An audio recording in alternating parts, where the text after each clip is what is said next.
नमस्कार दोस्तों, मैं हूं अतुल सिंह। स्वागत है आपका इन्वेस्ट कर लो भाई चैनल में। Which is the best way to invest in gold and why it is important to understand this thing. दोस्तों, सोना हर भारतीय के दिल के करीब है।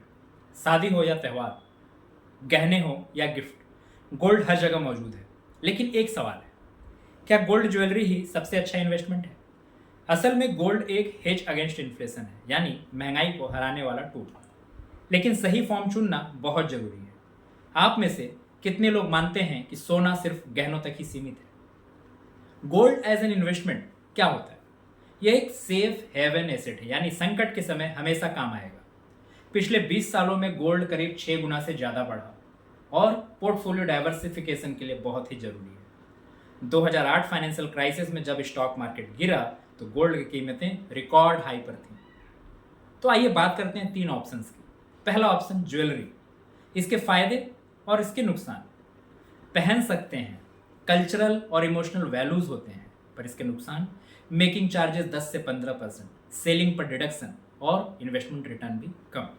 अगर आपने 1 लाख की ज्वेलरी खरीदी, बेचते समय सिर्फ 85 से 90% ही उस पर्टिकुलर ज्वेलरी के आपको मिलेंगे। दूसरा ऑप्शन गोल्ड ETF और डिजिटल गोल्ड। इसके फायदे प्योर गोल्ड प्राइस लिंक्ड, साथ ही साथ कोई मेकिंग चार्जेस नहीं और इजी बाई एंड सेल, क्योंकि ये स्टॉक एक्सचेंज पे ट्रेड होते हैं।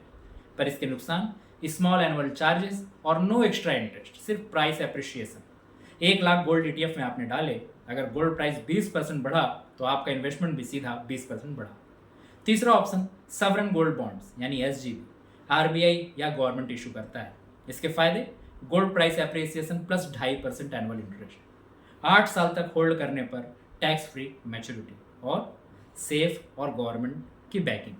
पर इसके नुकसान फिक्स्ड है, 8 साल तक, अर्ली एग्जिट बहुत ही लिमिटेड। अगर आपने 1 लाख SGB में इन्वेस्ट किए तो 8 साल बाद गोल्ड प्राइसेस बढ़ा प्लस हर साल आपको 2.5% इंटरेस्ट मिला, डुअल बेनिफिट। अगर कंपैरिजन की बात करें ज्वेलरी और गोल्ड की, तो ज्वेलरी है एक emotional value, but gold easy and liquid, best for long term. Jewellery के नुकसान high cost making charges, gold के no making charges plus extra 2.5% interest. ETF और SGB की बात करें तो रिटर्न कम, और यहाँ पर return gold prices return gold plus interest मिलता है। दोस्तों, गोल्डन रूल्स लिख कर रखिए। ज्वेलरी सिर्फ पहनने के लिए इन्वेस्टमेंट नहीं होता। ETF शॉर्ट और मीडियम टर्म के लिए और SGB लॉन्ग टर्म इन्वेस्टर्स के लिए बेस्ट। पोर्टफोलियो में 5 से 10% गोल्ड होना जरूरी है। तो दोस्तों, आज आपने सीखा गोल्ड क्यों जरूरी है, ज्वेलरी, ETF और SGB में फ़र्क क्या है और कौन सा ऑप्शन किसके लिए सही है। याद रखिए, सोना सिर्फ गहना नहीं है, सही रूप में लिया जाए तो आपकी वेल्थ का सबसे बड़ा रक्षक है। अगले एपिसोड में हम सीखेंगे stock market advanced, fundamental versus technical analysis basics, यानी कंपनी चुनने की 2 बड़े तरीके, नंबर और चार्ट्स। तब तक के लिए अलविदा।